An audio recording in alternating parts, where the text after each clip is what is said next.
បាទសួស្តីបងប្អូននេះជាវីដេអូទី2របស់ខ្ញុំថ្ងៃនេះខ្ញុំចង់លើកឡើងអំពីមនុស្សដែលពូកែទ្រាំមនុស្សដែលពូកែទ្រាំគឺជាមនុស្សដែលទ្រាំនៅអ្វីដែលអ្នកដទៃមិនអាចទ្រាំបានយើងឃើញហើយថាអ្នកដែលពូកែទ្រាំនៅក្នុងរឿងប្រវត្តិសាស្ត្រចិន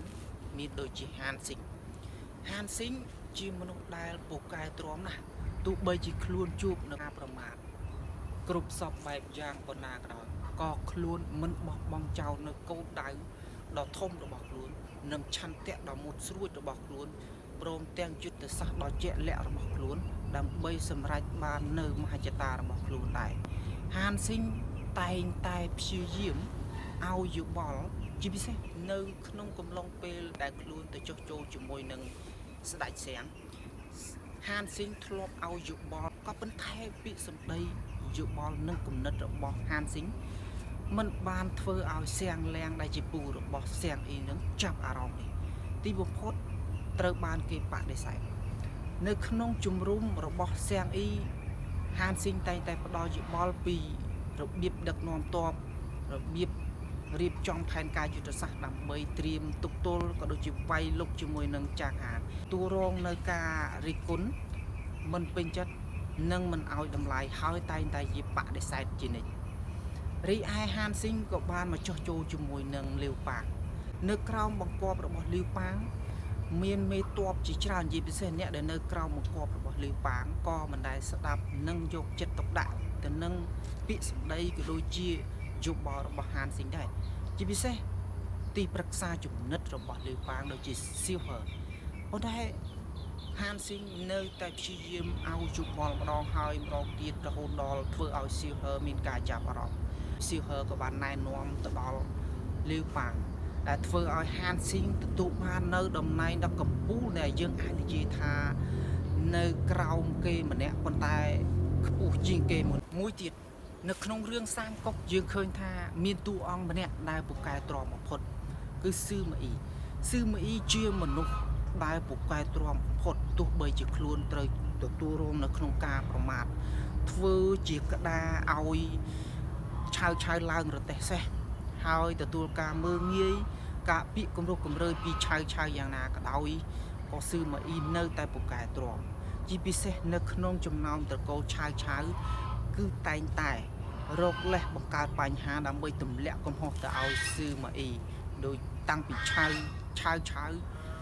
យិនឆៅសួងឆៅភីក៏ប៉ុន្តែដោយសារតែស៊ឺម៉ាអ៊ីជាមនុស្សដែលមានឆន្ទៈមុតស្រួចមានគោលដៅធំនិងយុទ្ធសាស្ត្រវែងឆ្ងាយទទួលបាននៅលទ្ធផលដល់មហាសាលនៅក្នុងជីវិតរបស់ខ្លួនចុងក្រោយស៊ឺម៉ាអ៊ីបានដកដាវដែលខ្លួនបានសម្លៀងរយៈពេល10ឆ្នាំកាប់តែមួយដងហើយអាចសងសឹកទៅលើគ្រួសារឆៅ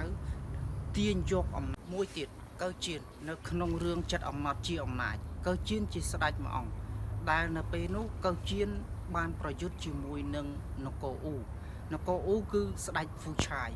កើជៀនបានចាញ់សង្គ្រាមនៅក្រោមស្នាដៃរបស់ហ្វូឆាយហើយខ្លួនក៏បង្ខំចិត្តទៅធ្វើជាឆ្លើយសឹករបស់ហ្វូឆាយការទៅធ្វើជាឆ្លើយសឹកនេះវាជាការប្រមាថសម្បើមណាស់សម្រាប់ស្ដេចមួយអង្គនៅនគរយាជាពិសេសត្រូវទទួលរងនឹងការប្រមាថការជេរការតេះដៀលអំពីសំណាក់មន្ត្រីរបស់ស្ដេចហ្វូឆាយដែលធ្វើឲ្យខ្លួនមិនអាចទទួលយកបានផងប៉ុន្តែបើទោះបីជាខ្លួនត្រូវធ្វើជាឆ្លើយសឹកឲ្យហ្វូឆាយយកខ្នងធ្វើជាចណ្ដើរសម្រាប់ឡើងរទេះសេះរបស់ហ្វូឆាយពេលខ្លះខ្លួនប្រឹងប្រែងលាក់បិទបាំងពីសមាសភាពពិតរបស់ខ្លួនដើម្បីធ្វើយ៉ាងណាត្រៀមផែនការត្រៀមយុទ្ធសាស្ត្ររៀបចំគោលដៅជាថ្មីដើម្បីសងសឹកទៅលើហ្វូឆាយពេលខ្លះខ្លួនស្ទើរតែមិនអាចទទួលយកបានកើជៀនយកលាមករបស់ហ្វូឆាយមកធ្វើជាអាហារនៅពេលដែលកលៈទេសៈនិងឱកាសល្អមកដល់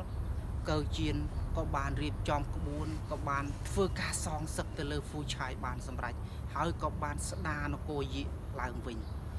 សរុបមកតាមរយៈតួអង្គទាំង3នេះយើងឃើញថាមនុស្សដែលពូកែទ្រាំពួកគេតែងតែទទួលបាននៅលទ្ធផលមហាសាលដែលពួកយើងមិនអាចស្មានបានហើយពួកយើងម្នាក់ហើយខ្ញុំជឿជាក់ថា ពួកយើងម្នាក់ពិបាកនឹងទទួលយកណាស់នៅពេលដែលយើងជួបនៅស្ថានភាពបែបនេះប៉ុន្តែទាញចេញពីតួអង្គទាំង3នេះយើងអាចរៀនសូត្រពីពួកគេបានហើយតើសំណួរសួរថាបងប្អូនជាមនុស្សដែលពូកែទ្រាំឬជាមនុស្សដែលមិនសូវពូកែទ្រាំមិនសូវពូកែទ្រាំបានន័យថាឆេវឆាវឆាប់ខឹងឆាប់ឆេវឆាវសំបីតែរឿងបន្តិចបន្តួចបងប្អូនងាយនឹងខ្លាចទៅជាជនរងគ្រោះនៅក្នុងជីវិតសូមបងប្អូនចងចាំជានិច្ចមានតែការអត់ធ្មត់ទេទើបធ្វើឲ្យជីវិតរបស់យើងរីកចម្រើនវីដេអូនេះគឺមានតែប៉ុណ្្នឹងឯងបើសិនបើបងប្អូនមានយោបល់ឬចង់ចោទជាសំណួរបងប្អូនអាចសរសេរនៅក្នុង comment បានពួកយើងនឹងរៀនសូត្រពីគ្នាទៅវិញទៅមក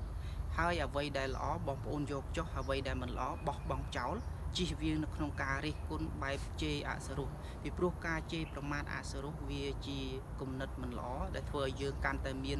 អរិយភាពរវាងគ្នានឹងគ្នាទៅវិញទៅមកដូច្នេះវីដេអូនេះមានតែប៉ុណ្្នឹងឯងបាទសូមអរគុណជម្រាបលា